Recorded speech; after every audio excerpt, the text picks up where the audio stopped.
never forget, I had flown into Peru, and some people had given me money to buy pastoral libraries, and I flew into Peru and got there real late, and about got to my sleeping quarters at about 2 in the morning after going through customs and everything. But something just, I couldn't sleep. I had to go to the bookstore the next day, and I didn't know why. Why should I go to the bookstore in Lima?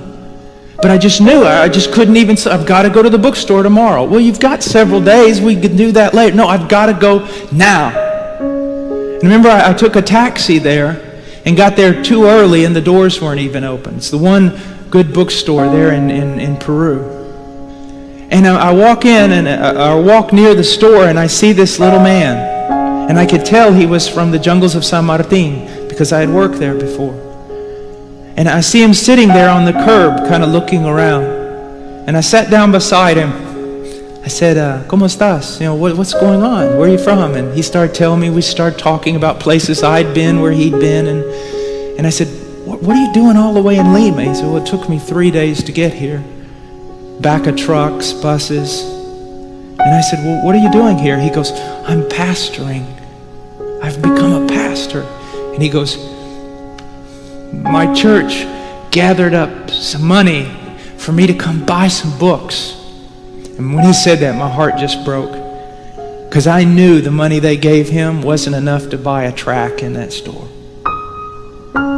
So I sat there and I said, oh, that's good. And so the door finally opened, and we went in, and I went in and I just started. I knew what pastoral libraries I needed to buy and things I needed to get for poor pastors. So I'm just heaping it all up in piles and going along. And I think I got 2 guys helping me there in the store, get all the books together. And I watched that man out of the corner of my eye. And he'd go to one bookshelf, and you'd see him look. He'd go to another. And then finally he went to this little place where they sold chick tracts.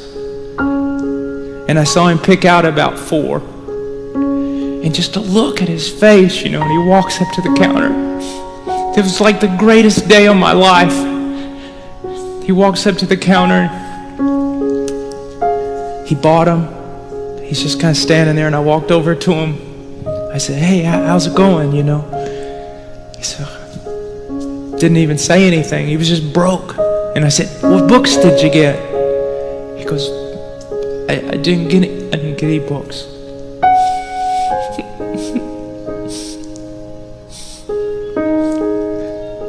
And I said, do you know where I'm from? He said, no. I said, I'm from the United States. You know how far away that is? He said, no. I said, about 6,000 miles. I said, do you know how much my plane ticket cost? And he was like looking at me like, why are you saying this to me? I said, do you know how much my plane ticket cost? He said, no.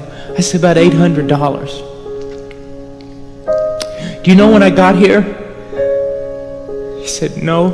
I said, 2 this morning. Do you know I couldn't sleep? And he said, no, I didn't know you couldn't sleep. And I said, do you know why? He said, why? Now you're looking at a man that if he held $5 in his hand, he wouldn't know what to do. I said, a few months ago, God raised up a group of people in the United States. And they gave me money. And then I bought a plane ticket for $800. And I flew in a plane here, and I landed here last night, all the way from the United States. And I couldn't sleep all night. And so I got in a taxi this morning, and I made my way down here. Do you know why? He said, no. Because to buy you every book you're ever going to need. I said, do you realize the love of God? I love that, because if God loves him that much, he loves me that much, he loves you that much. Just think about that. God moved people from an entirely different nation. God spent all kinds of money, bought a plane ticket for one reason. A little Indian in the middle of the jungle. And if you say coincidence, you're a blasphemer and a fool. God did that for him. Isn't that wonderful? We got such a good God. Wonderful God. Just got a wonderful God. And that's what missions is about. We're always thinking about, it seems like we go to the mission field and we jump completely over the church to do our own thing with the lost. You ever realize that? I see missionaries and mission groups doing this all the time. Jump right over the church to go do something with the lost. My thing is the bride of Christ. If we help the bride become beautiful and strong in those countries, she'll take care of the lost. She'll take care of the lost. We need to pour our lives into the church, because that's the only place God's determined to get glory for himself.